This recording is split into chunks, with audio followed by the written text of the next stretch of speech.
Architectural Builder Supply is pleased to present you with this recording of the technical question that is listed in the title of this video. This call may be monitored and recorded for quality assurance. You have an installation question on a door shoe. Sure, which one?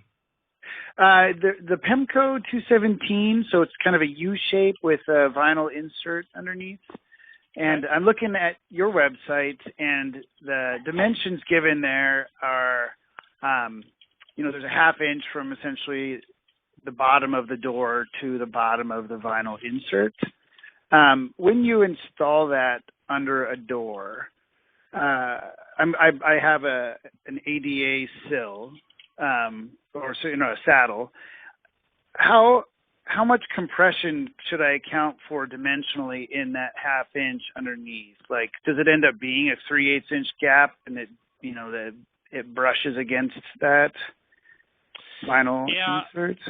Yeah, so you've got a ½ inch from where the bottom of the door will reside to the bottom of the fin.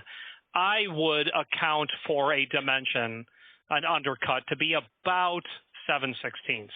I think 3/8 is on the verge of really pushing it. Yep. And if it was 9/16, you could obviously tug that down slightly. But I like to go with a 1/16 of an inch, an eighth at the absolute most. Okay.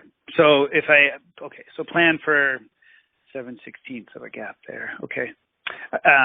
Is the hole for the screw slotted, or do you just for like adjustments in that saddle? Sure is. Yeah, those will be slotted. Oh, it is. There.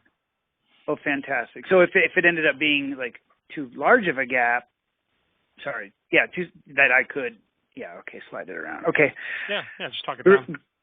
Okay, cool. Hey, thanks for your help. Appreciate it. My pleasure. My name is Richard. Thank you.